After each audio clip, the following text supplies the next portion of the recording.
Good morning, good afternoon, good evening, Amsterdam, and hello to everyone. I'm Roth, Cornet. This is Dan Murrell. Yes, it's been like, what's that movie where they take the boat apart? Fitzcarraldo? Yeah. With the studio? Yeah. We have to disassemble the studio. Yeah. And then just Put take it back to San Diego, together. Put it back together. And here we are. Sorry, so we're late. we're Cool sorry reference, we're late. guys. Yeah. Well, we're cool. They come to us for the Fitzcarraldo. Yeah. They call us the parents. The weird thing is we have to do it with just that one IKEA wrench. Yeah. And it's challenging. Yeah, and then Spencer Gilbert is the one that actually has to put it together while Joe Starr observes and reports. Is that correct? Yeah, That movie, how that Observe and goes. Report. Yeah, It just was like really that. not as funny as advertised. Yeah, that topical film It wasn't. that we all love so much. Observe and report. Okay, let's talk about craziness, shall we? Yeah. Taika Waititi's new movie, JoJo Rabbit, the trailer came out for it today. And I had been warned that Taika was Hitler in this film, and still it was bonkers. Literally Hitler. Literally Hitler. So let's talk about this a little bit. This is Fox Searchlight Pictures, now Disney distributed. The release date is October 18th, 2019, so soon, but not soon enough, I think we'll all agree. The premiere was at Toronto Film Festival, and the conceit, it stars Taika Waititi and Scarlett Johansson. That's a treat. As a treat. You got there first, damn it. Sam Rockwell, Rebel Wilson. And so Taika is an imaginary friend version of Adolf Hitler, and this is described as a satirical anti-hate film. Spencer, Yeah. discuss. Wow. Well, first of all, saying it's Disney distributed seems redundant these days, right? Sure. Aren't we all? I know I am. And then, God, it's quite the tightrope to walk, isn't it? When you're putting on the old short stash of old Adolf. Yeah. Not easy. Very subtle satire there. I wonder what he's trying to say. Yeah. Look, there's one of my favorite comedy films of all time, Four Lions, is about four British guys pretend to be Al Qaeda, and it's like they're the heroes of the story, and they're trying to blow people up, and it's hilarious because it is taking the air out of, the self-seriousness, and, I think a lot of the appeal of fascism is like, ooh, I get to be a serious man and everyone respects me, but it's actually very silly and stupid. So I guess I trust him to do it. We'll see. The trailer is I trust fine. Taika to do anything, but the producers also tackled that, Sure. took the piss. Charlie Chaplin took the piss out of Hitler at the time, which was why he's brilliant. Tarantino shot the piss out of Hitler. He sure did. He shot the hell out of him and burned him, I think. Yeah. Or was it just the Fire. shooting? No, I think they Blew him went up. full. It was like full Rasputin. And then after his head died, he said, "Time is but a window." Yeah, they did the full stretch on him. Yeah. He's Vigo. Dan, did you like the trailer? I thought it was, because I've read a little bit about, because, you hear Taika Waititi's playing Hitler, and you're like, and I've You read... do that. So I read about the movie, and when you read what the movie's about, which this trailer doesn't really tell you, when you read what the movie's about, I think I understand a little bit more what they're going for, but I'm kind of with Spencer in the sense that, like, this trailer doesn't necessarily sell that. This trailer is more about, like, wacky Hitler. So... I'm also kind of at the point Which is a where spec it's script like, I wrote, but I had to throw out when this came out. It was great, though. Yeah, thank you. Thank you for were reading right. Wacky Hitler. Spike TV was ridiculous for passing on that. I feel like we're threading a weird needle here, too. No, it's like, how do you sell something like this? And I don't really know, and I haven't really seen a lot of the reaction to it, but, like, I could understand if some people were like, I don't know about this. I felt the same way, actually, when I saw the first trailer for Inglourious Bastards, which just had this shot of Hitler going, like, 99999, and it's just like, is this like a producer's version of Hitler? And I'm not sure how I feel about that, but then in the context of the movie, it's basically a Jewish revenge fantasy. So I feel that way about this. Like, how do you sell it? I don't know. I'm curious. I'm going to throw my pen and say I'm curious to see what this movie has. Hitler's also in Preacher right now as a character. That guy's everywhere. He's just everywhere these days. He's only making a comeback. Oh, God. Oh, the humanity. Oh, God. Like Dan, I think when you take a topic like this on, you do worry a little bit, and you hope. I mean, like, Taika's a great filmmaker, I think. Have you seen what they do in the shadows? Because I think that's what we're all thinking of right now. So I kind of trust him to be able to do that, but that's tough because you go too far one way or the other. And there's a part of me watching The Handmaid's Tale also right now where there's a small part of me that goes, are we manifesting? Should we stop this narrative, some of these narratives in the culture? Giving Mike Pence ideas. Yeah. Joe, you're a comedian. Say something funny. About Hitler. Hey guys, what's the deal with that mustache and that salute? Am I right? I'd like to point out that Kevin Smith did that exact thing to me once on stage live at Comic Con. Hitler, be funny. Like, damn you. You had to fight against Silent Bob. Triumph of You the Will. did. You had to fight for it. I had to fight about why it shouldn't be erased from existence, and I couldn't think of the silver bullet argument, which I did like 2 weeks later, but not at that time on stage. And oh boy, I wish I could have that one back. That's one of those mulligans in life. Yeah, you don't throw people under the table by asking them to talk in a humorous way about Hitler, Joe. Yeah, I know, right? No, I think one of the... I think it's under the bus. One of those... well, we don't have a bus. We have a table. The bus is looking for Danielle. Brutal. I think one of the strongest ways to use comedy is it speaks truth to power, and it punches up, not down, and speaks for people that need a voice. And I think so. In that sense, there was some stuff on Twitter this week that I'm just sort of catching up on, where I believe a rapper did a bad thing to his fiancée, and a female comedian made a joke about it, and now she's getting more heat than the person who did this terrible thing. And I think we need jokes is important. Comedy is very important. Comedy is one of our tools for commenting on the uncommentable, like really dark things, really heavy things, really awful things. And I think, I don't go a long way back with Taika. It's really just a great Thor movie and What We Do in the Shadows for me. Hunt for the Wilder People. And Hunt for the Wilder People. So I haven't been watching the guy for decades to instantly be able to be like, oh, well, he's got it. He's not like a Patrice for me or somebody like that who I'm like, oh, I will completely get behind, this guy because I know his POV, I know where he's going to come from.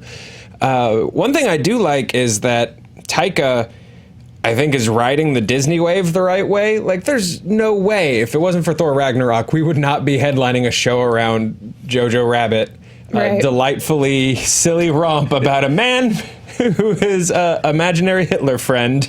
Yeah. But I think that's the way to do it, and I hope more of the indie directors that Disney is snatching up are able to use that momentum to really get some attention on their passion projects. Can I offer you a piece of feedback? Yep. That was really well stated and very, very smart. And I think we all needed to hear it. And you were making an incredibly salient point about society. But not that funny. That's fair. I'll punch you up. There's a reason he is the head writer. It's a little dry. All right, will you punch this up? I did not see that coming, Joe. Thank you, Ryan. Oh, good. More on Hitler? Emmy, sir. I think I'm Hitlered out. You're done with Hitler? I'm Hitlered out. Yeah. Do you want more Hitler? Yeah. Let's move on. You know what you should do right now? Smash that bell. Whoa. Joe Starr, tell them to like us. Please. Great. Picard and the future of Star Trek. That's the point where I'm supposed to say things like, you guys should read these amazing articles on Fandom, which you should, because we have great writers and they're very smart. One is about Black Widow. Black Widow, Along Came Another Spider, which is a clever title for an article that's about the new Black Widow, which you should read to get caught up for the movie, and why Taskmaster is one of Marvel's most complex villains. He is the villain in Black Widow, so you should go get caught up on those. I will note this, that I was very tired. No, I'm not going to. I was yelled at for saying that I'm tired. So I'm not always human. very well rested. I'm always very well rested, and I'm not at all human. But I kept calling Taskmaster in one meeting Tastemaker. Tastemaker. So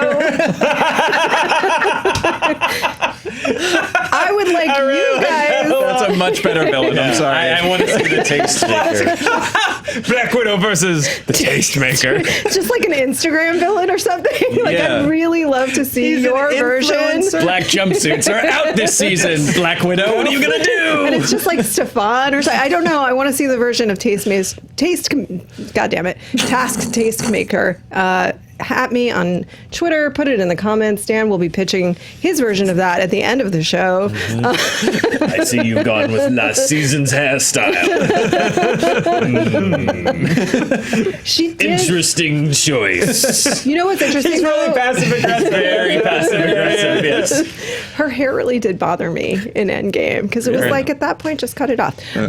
Picard and the future of Star Another Trek. leg scissor takedown. Okay. You guys have been waiting days to hear what Dan had to say about Star Trek, and so have we. He was at the panel and, of course, saw the Picard trailer. Did you see the trailer for the one-off movies, like the shorts? The short treks. They Yeah, did the a short little treks? teaser for those, yeah. Yeah. They're I really thought that was treks great. at that point. They're more like jaunts. The short jaunts. Star Jones. Short treks.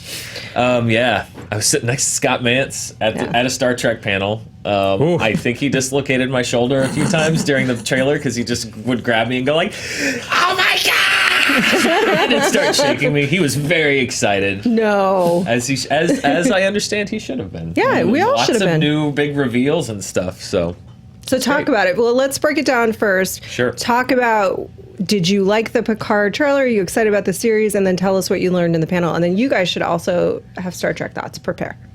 yeah, I think as a Star Trek, as a TNG fan, it seems like they are delving deep into TNG lore, which I'm sure many people are excited about, and also some people are like, huh?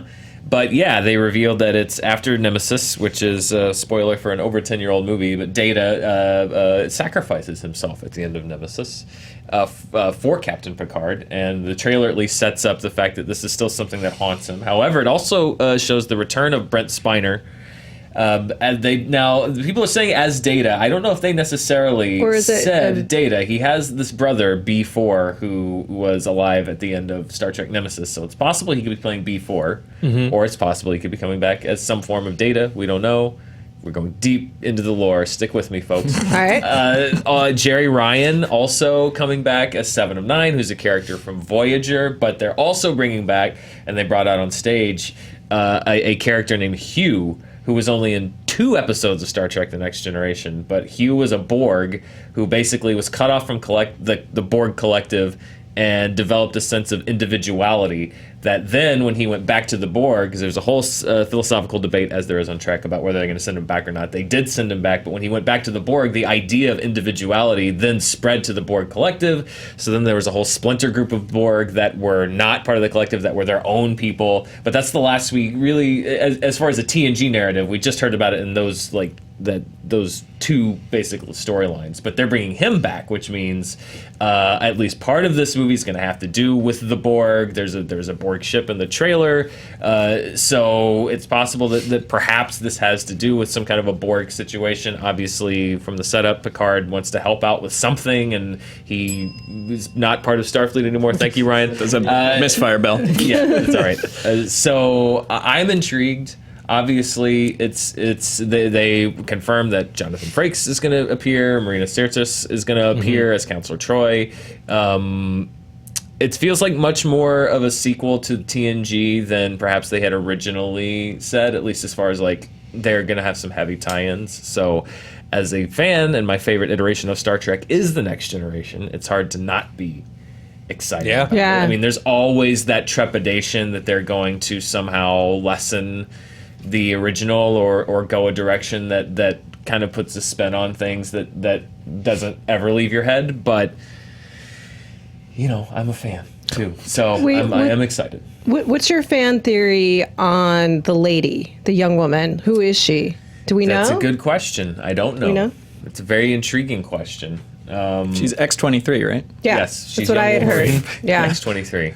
But yeah, so it is really the first official follow-up from a TNG standpoint. I mean, Worf, since the movies, I should say, as far as like where these characters went. And The Borg have a queen, right? what's that? The Borg have a queen. The Borg. I remember a lady. had a queen. Yes, Okay. Alice Krieg. Okay. And How long do we have? How long do you have? I was just because I think she's like some new version of the Borg Queen, and the Borg are not happy that she exists. That's my Oh, is that There the you go. young lady? yeah. Perhaps. And Is that Seven what of you think Nine it is is? ex-Borg, or is she from Battlestar Galactica? Former Borg, yes. You were like my boyfriend when he's torturing me and mixing up Doctor Who and Battlestar. My take is going to very much upset Dan, and I apologize in advance. okay. Oh, well, I'm excited, Dan. I thought it looked great. I do wonder, there were some people saying that you have to be deep into the lore in Yeah. order to get this, but I thought Christopher McQuarrie said, I don't know the show that well, and the trailer looked great to me. I don't know the show all that well, but you set up a mystery with like, who's the special magic lady? And I'm like, who is the special Is the magic same lady? I actor- just fall right for it. Is the same actor playing Hugh? Yes. That's awesome. Like, Yeah. that's ridiculous. You get a call after all these years, and it's like, remember those 2 episodes you were on Next Gen? Good for you. You're coming back. I love that. Oh, good for you. Good for Hugh. All right, Spencer Gilbert, remember that Dan Murrell's secret identity is the taste taskmaster, so tread carefully. Well, when Dan describes Star Trek, I want to see that show, and when I watch Star Trek, I don't want to see that show. It's like the philosophical underpinnings are so interesting in theory, and then in practice, it's just oh boy.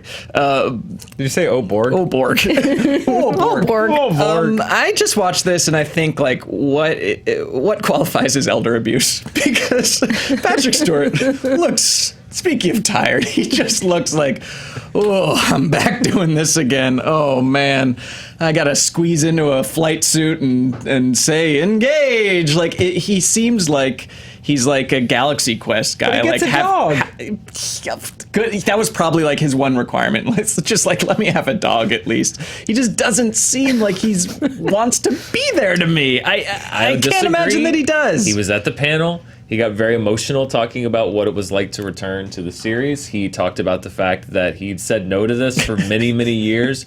And Yes, what happened? they came to him and they said, we are never going to do anything without your input that you don't think your character would do. They were very upfront about the fact that they run everything about the character through him. They don't do anything with Picard that he doesn't feel would be anti to the character. He's involved with the creation of the show, at least as far as like where his character goes. And I got no hint whatsoever that he didn't want to do it. He seemed actually very excited about being there.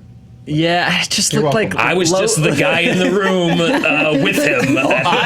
Spencer, so what do I know? at the end of the human centipede of content that is the world today, and I'm just reacting to the trailer, and he looks sad and tired. I'm sorry. The character is sad and tired. Exactly. Actor. Oh God, are we the human centipede's asshole? Yeah. The whole premise of Yeah. the show is that Picard is sad and tired. Okay, well, there you go. One of my weaknesses is that we're putting stuff from the different stuff together. Like, I don't have to be a huge Trekkie to be... I did not watch Voyager. I mostly remember Next Generation, some of it that I watched, but the fact that a character from the Voyager show is going to be on the new Next Gen that's why I love Star Trek Generation so much. I'm sorry, Dan.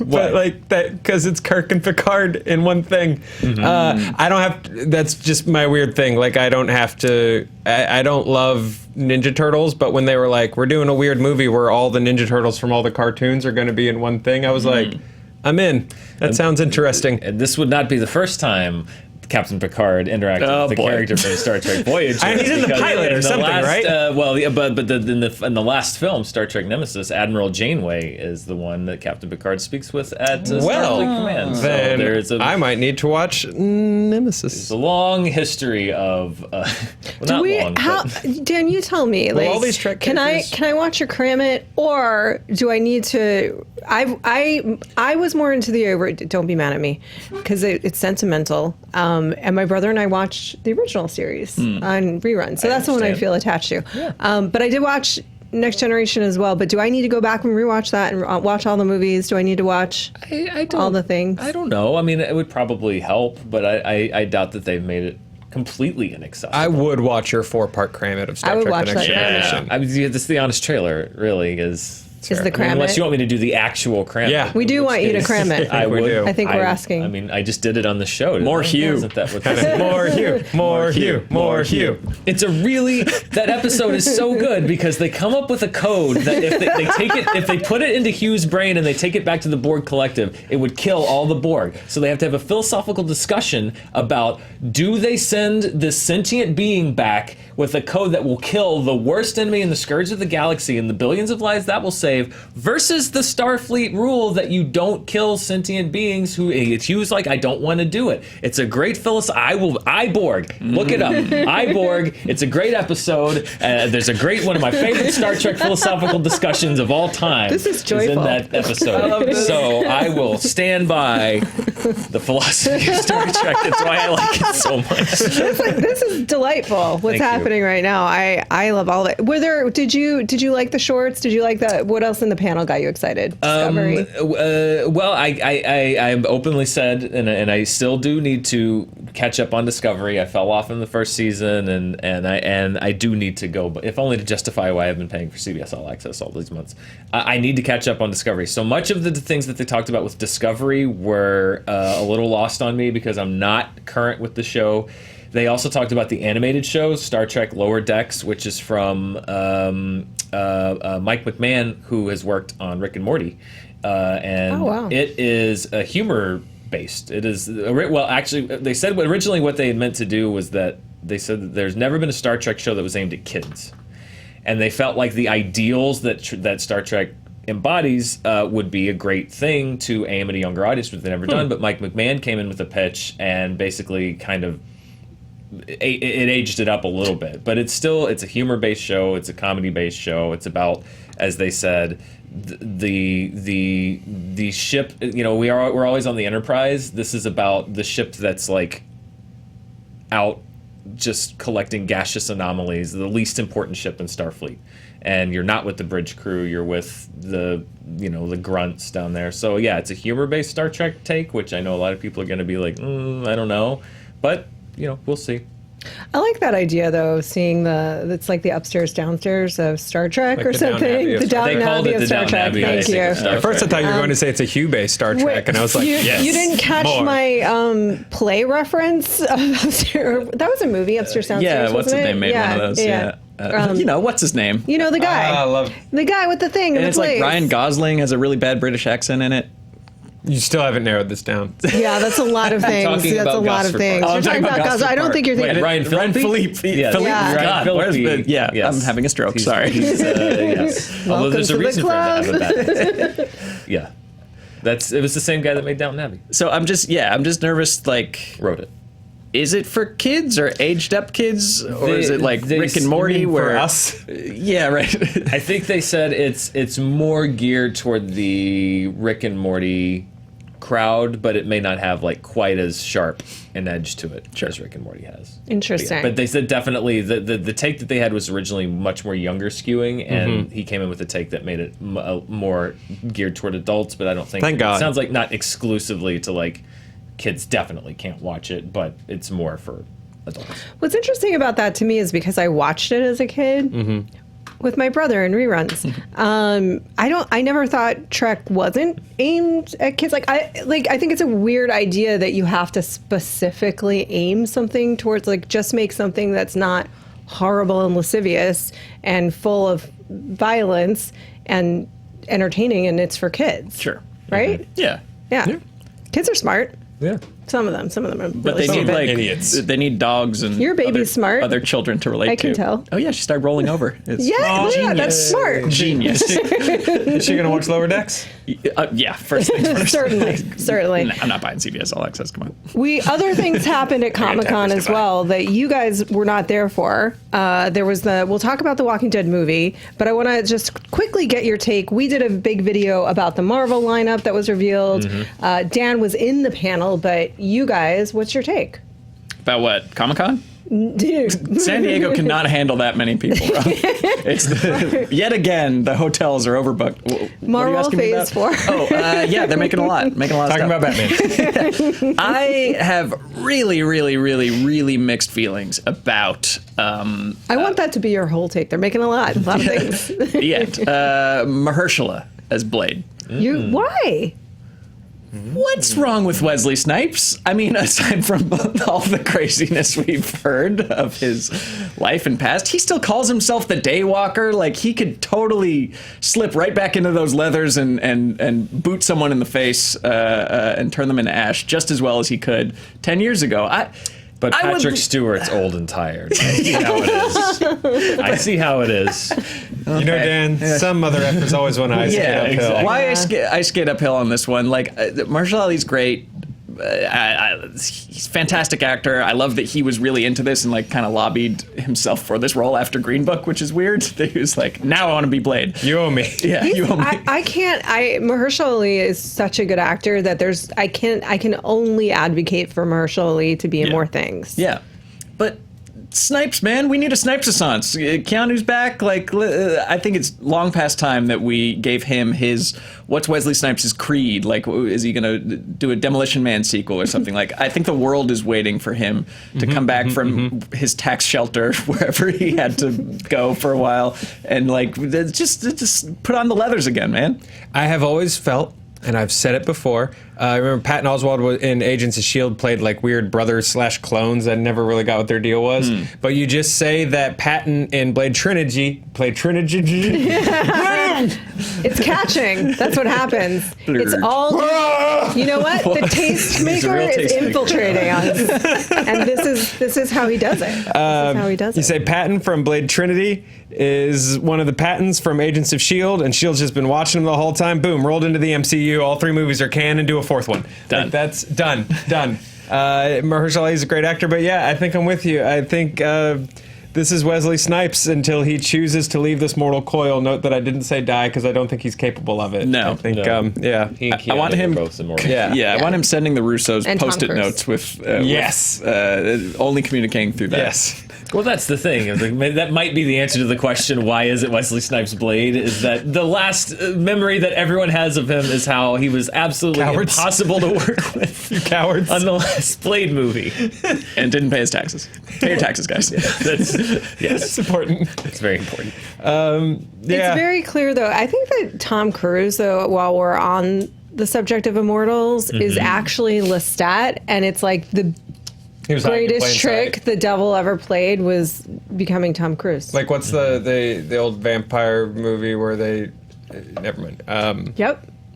Yep. Yeah. Where the guy that is Dracula in the movie is actually a vampire. It's an old. Oh, you know what I'm oh saying? yeah. Shadow of the Vampire. Shadow Yeah, of the Vampire. Yeah, I think he's doing Yeah, a real nice. Shadow of the Vampire. We did it. The other Max Did it? Schreck, that's Yeah. not the one that's That's in right. Honest Trailer. That's right. Yeah, that's a good movie. I also I don't know what I don't know what a different Blade looks like. I don't know if they go classic Blade, which is like a British guy that wears almost kind of a Robin Hood costume. No. Yeah. Because I don't know.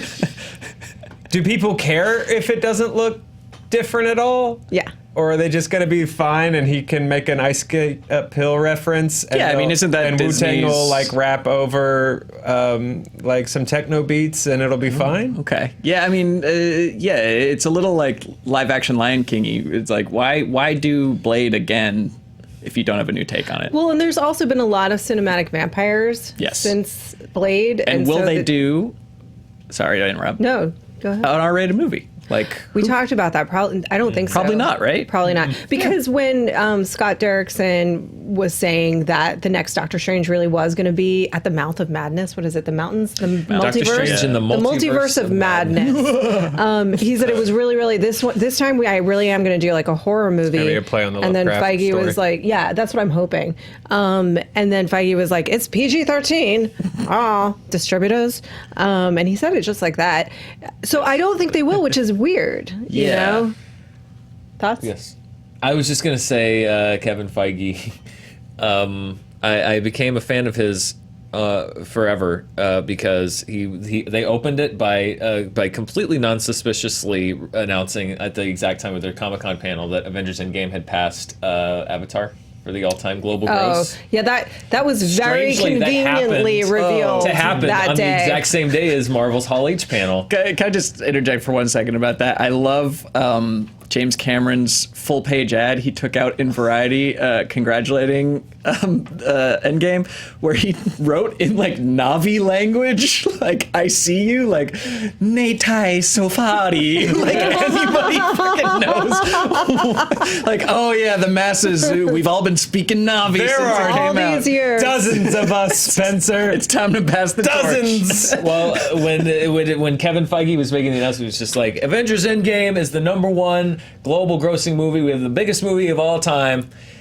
Unless you adjust for inflation, in which case I was like, yes! Yes! Thank you, Kevin Feige. Did he really do that? He did. He said, well, if you adjust for inflation, they've still got a huge lead on us. But I'm just like, yeah, hell yeah. Can I make a Well done, confession? Feige. Yes. Okay.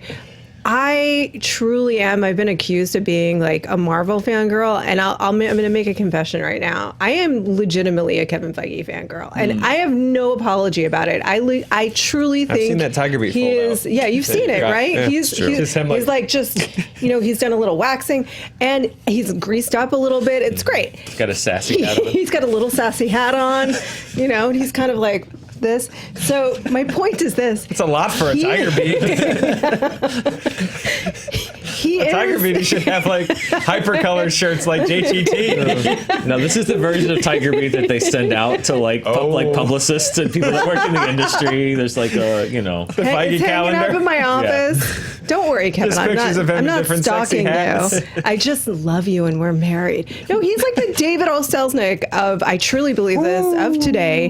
He is. There's a brilliance to what he did and accomplished, and the team at Marvel. It wasn't just him, obviously. He assembled a group of producers and had this insane idea, and then they pulled it off. And it's radically shifted the scope of how we do cinema. Like, it's changed everything. I really, really, really, really think there is something very special to that. So that's it. That was I'll take my check now.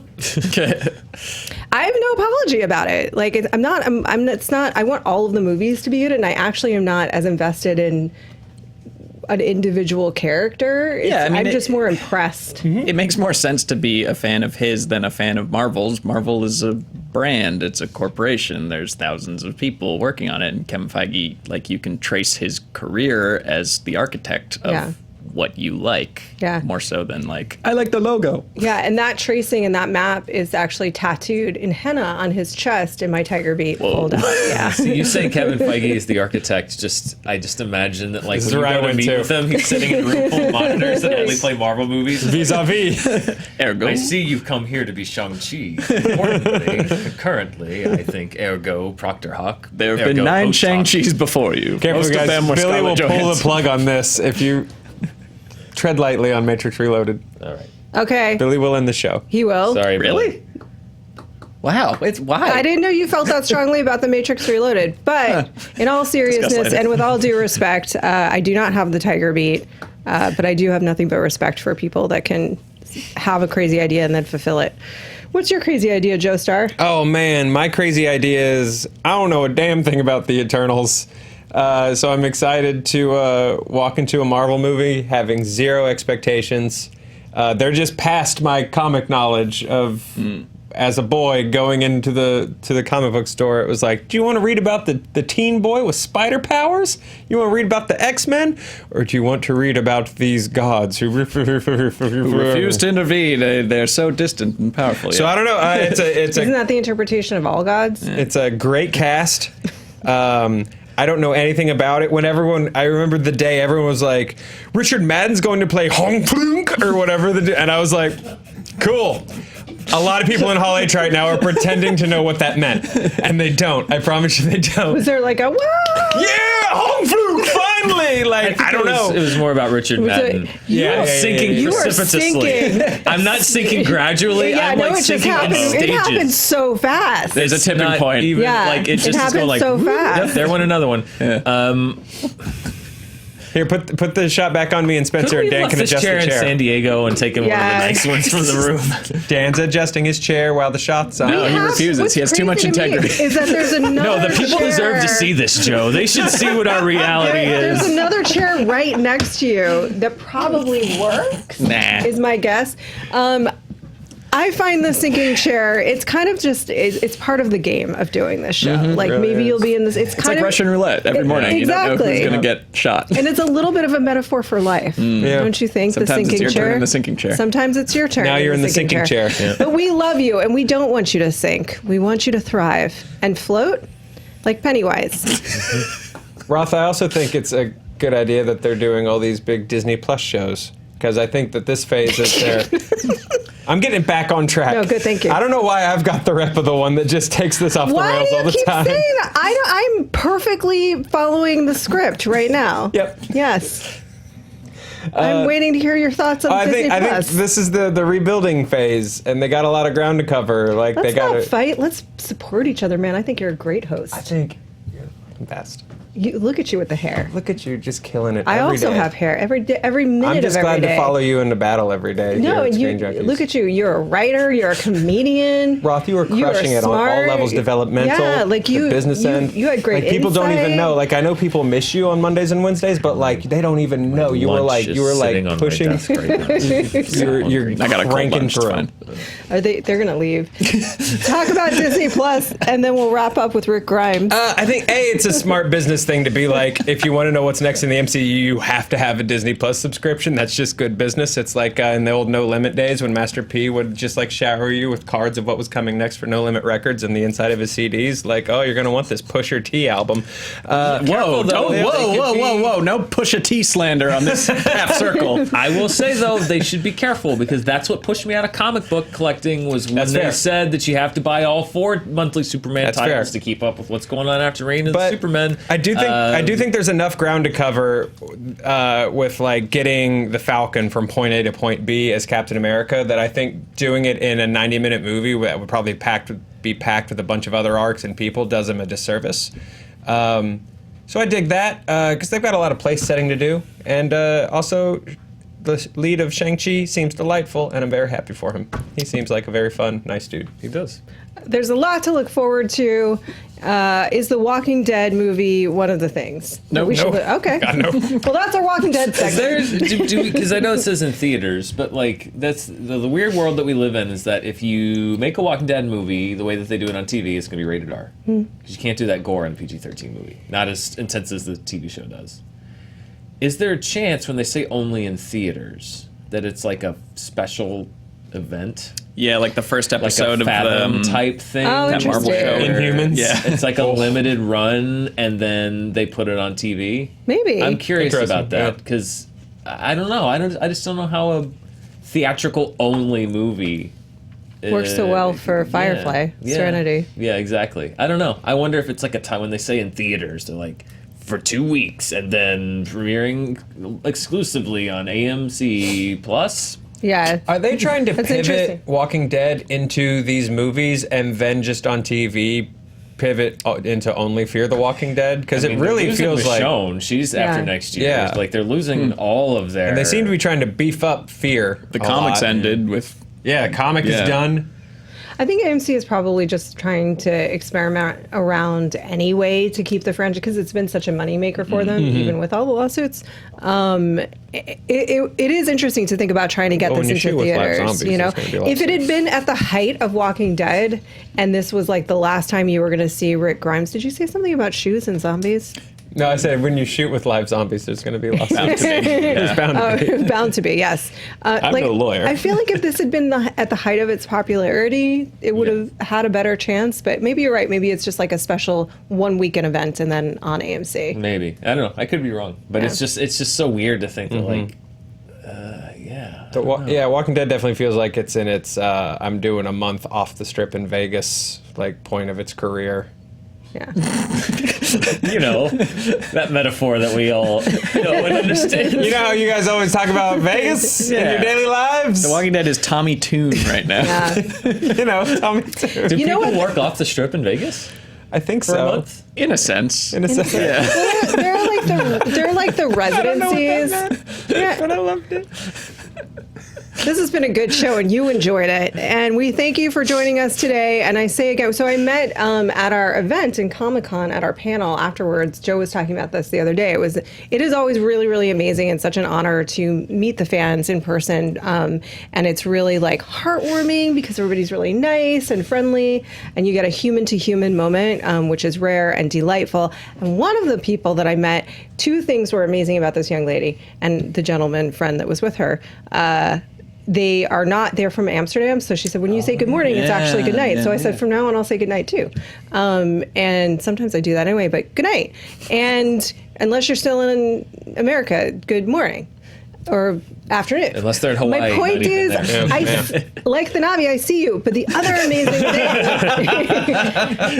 amazing thing about this young lady is that she was cosplaying as Dan. Yes. And it was What? awesome. I didn't realize that. Yeah. She had a Jurassic Park shirt and a checkered flannel on over. Oh Yeah, my it was God. pretty awesome. Yeah. She was very, very nice. Yeah. They were both awesome. awesome. She very was cool people. so delightful. So everyone we met that evening and that showed up for us, like, we're so grateful and humbled and loved meeting all of you. And she told me I'm cosplaying as Dan, and I was like, what? Where is he? She's like, it's cool. Like, I met him. I was far more into it than she was. More I thought love it was for amazing. cosplays. Yeah. Started to play tastemaker. Oh no, there were a lot of people accidentally cosplaying as me that I saw. Yeah, I'm even less ever. Just dressed like a stock photo. Well, it's a stock photo, but then it's the interesting thing about the Spencer cosplay is whatever they think the sleeve is, the mysterious tattoo sleeve. Yeah. Like it's At 7 million subs, I'll take my shirt off. And then you have the tattoo of the Marvel Cinematic Universe plan. Yeah. it's Hugh. It's cute. It's It's like, have you seen the David Blaine It was always specials? Hugh. Where like he'll be like, "Are you thinking of someone?" And they're like, "Yes, it's my mother." And he rips off his shirt and it's like a tattoo of the mother. Have you ever seen that? No, he'll be Yeah. like, what's your hang on. I have to get the right amount of darkness into this. It's like, what's your sister-in-law's name? And they're like, Janice. He's like, okay, watch this. He'll like light something on fire and then like go to his sleep and be like, ha, ha, ha, ha. What do you see there? And this is like Janice, and everyone's just like, what's happening? And Harrison Ford tells him to get the F out of his house. Yeah. Yeah. David Blaine scares me. Yeah. His voice is not of this world. He is not of this world. Is he from the multiverse of madness? I don't know what he is. Yes, but he's it's from not the here. multiverse Yeah, of yeah. madness. All right, good. He Speaking doesn't of even do tricks. Well, we'll do this. he does like Feats of strength. he's like a combination of Darren Brown, who's a mentalist, who's also really scary. Have you guys ever watched Darren Brown? No. This is Magician Minute. And Billy's giving me the hard rap. Oh, Real sorcerer. Hard rap. He's a real sorcerer supreme. David Blaine's like a sleight of. He's kind of like a combination of an illusionist and a mentalist. I feel like because that's an illusion, right? Is that he did that Is it, once? He though? like had the tattoo. Because the illusion was him just putting a needle through his bicep in front of Ricky Gervais. And then I think he just did it. That was the trick. Well, he's not human, Yeah. as discussed. He has the cockiness of a close-up magician that I don't think he's earned. Like he does a trick and then he's like, I think he's earned it. I mean, he's doing it for real, Joe. Wow, that's a good impression.